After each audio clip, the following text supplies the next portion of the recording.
We must have been well over halfway to our destination when I received the first hint that there might be some other reason behind Mr. Nevenson's invitation to me to spend time with him and his family up the Berbice.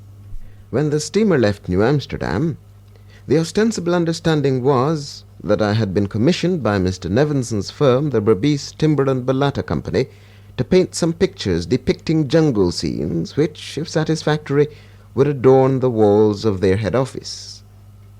That Mr. Nevenson could have had any other motive in wanting to have me accompany him and his wife and daughter into the interior had never for an instant occurred to me, nor, as I realized afterwards, to his wife. His daughter Jessie, however, seemed to have suspected something. Indeed, it is through her, as you will see, that I got this first inkling that things were not what they appeared to be. I did not know, for instance, that I would be telling you this story that I've come to call My Bones and My Flute.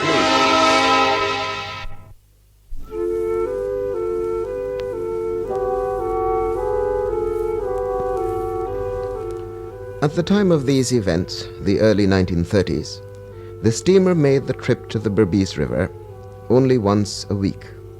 It left New Amsterdam, the little town at the mouth of the river, every Wednesday morning, arrived at Paradise, the terminus, 110 miles up, any time between 7 and 7:30 in the evening, setting out on the return trip for New Amsterdam on the following morning.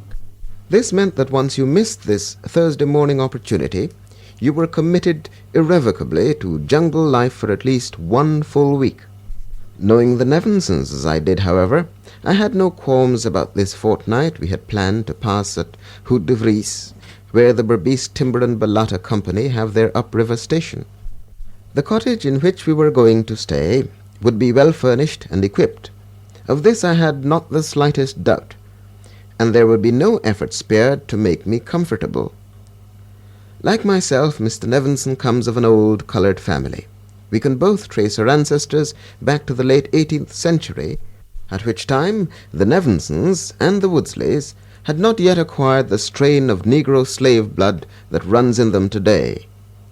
While I myself am of an olive tint, Mr. Nevenson is almost as fair in complexion as a pure white. His father, who was slightly darker, was the managing director of the Hardware Arcade in New Amsterdam and had twice been mayor of the town, and his grandfather was the Reverend Mr. Rawle Nevenson, an Anglican priest well known in Berbice for the good work among the lower river districts and for the church he erected at Houston Rust on the Cania Creek. Mr. Ralph Nevenson, like his father and grandfather before him, is a cultured man, and so is his wife, who is a Hrood, another well-known coloured family in Berbice. Mr. Nevenson's hobby is the collecting of anything relating to the early history of the colony, and as a boy I used to be fascinated with his private museum of relics, Indian and Dutch. Normally I think I should have expired from sheer astonishment had the Berbice Timber and Balata Company offered me a commission to paint some pictures for their office. But it was Mr. Nevenson, their managing director, who had put the proposition to me, and that made all the difference. For though he had spent all of his 47 years in New Amsterdam, forgetting the 2 years during the First Great War, when he was with the West Indian Regiment in Egypt and Palestine, Mr. Nevenson was no small-town Philistine who treated artists with a simpering patronage. In him I knew I had one who genuinely wished me well in my career as an artist. At the time of this narrative, my own people had long since given up hope of seeing me settled in a good, steady job as an accountant or a customs officer. After leaving school, I had been put to work as a sales assistant in the Hardware Arcade, Mr. Jack Nevenson, a brother of Mr. Ralph Nevenson, and my father, having between themselves engineered this. After 3 months in the gloom of nail barrels and shelves of hinges and hasps and staples, I had been summoned upstairs by Mr. Jack Nevenson, and with much finger-tapping and avuncular smiling on the part of that gentleman, informed that an opening had been found for me in the office. I would begin as a junior clerk, and Mr. Jack Nevinson had no doubt that it would only be a matter of time before I rose to a high position in the firm.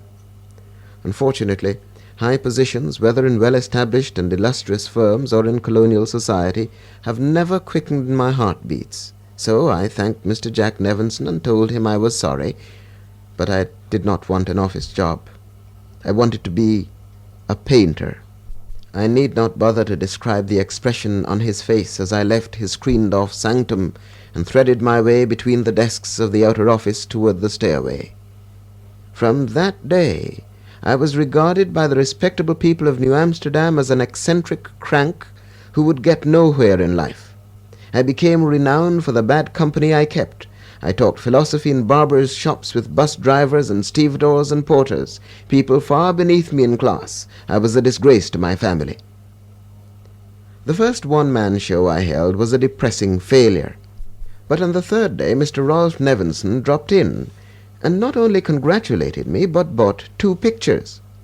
He spoke to me not as the son of a family with which his own family had been friendly for decades, but as one man of the world to another. He made me feel that he and I were equals in a knowledge of humanity. He did not try to recall the days when I used to play with his children in the big Queenstown residence. The good uncle to small boy patronage in his manner had vanished. He seemed to consider me seriously, as a grown-up person, and no fool either. He invited me to come and see him any time I liked, and added that his bookshelves were always at my disposal. That was how the friendship began between us, or perhaps I should say acquaintanceship, for no real intimacy ever developed between us. I have never been able to rid myself of a certain awe and respect for people appreciably older than myself, and the great disparity in our ages produced within me a rigid reserve which debarred that camaraderie I might have experienced with a person of my own years. Added to this, too, I was forever conscious that his wife and children considered me a ridiculous figure and something of a social outcast. I had never been very chummy with Jessie and Fred. Ronald, the eldest, used to be my play companion, but he was in Georgetown now, having been maneuvered a year before into the civil service as a clerk in the Treasury.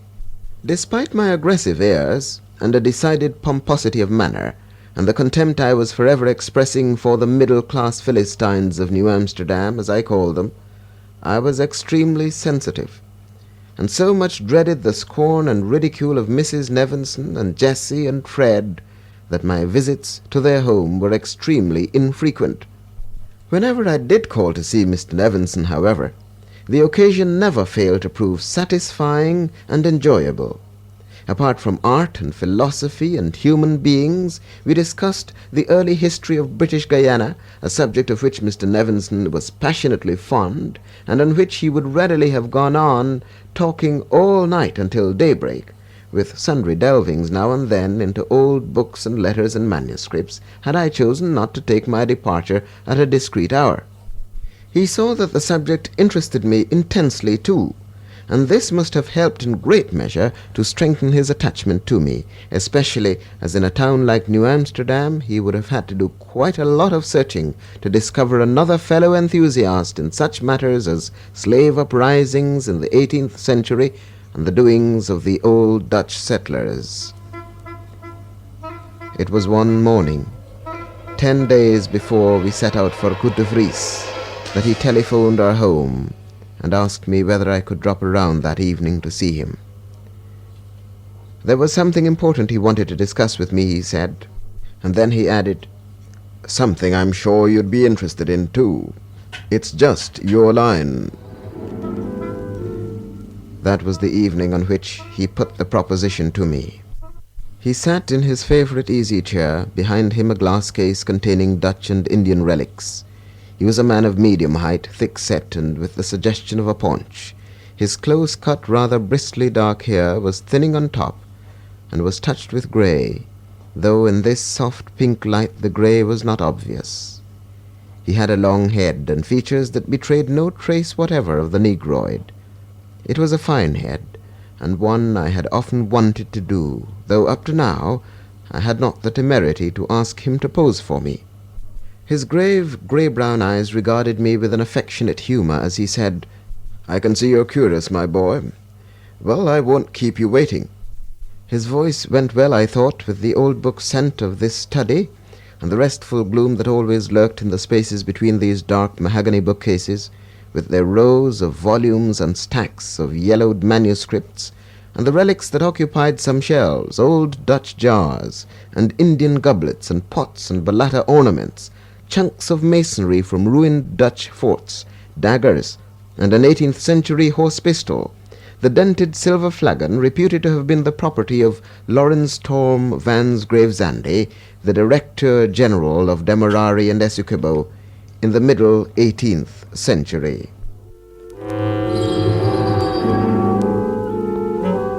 As Mr. Nevinson said, I was curious, but I did not half suspect what would follow.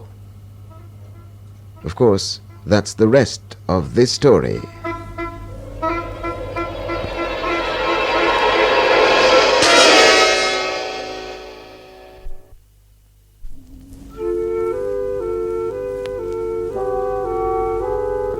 In this study, with whose atmosphere I had been familiar since childhood days, I felt perfectly at ease, and not only at ease, but filled with a deep serenity. For of course, I'm a romantic and extremely susceptible to my surroundings. There was a perfumed magic in the soft pink light, and benign jumbies seemed to crouch in the gloomed spaces between the bookcases, watching as we chatted. I was coming closer to the experiences I have come to label my bones and my flute.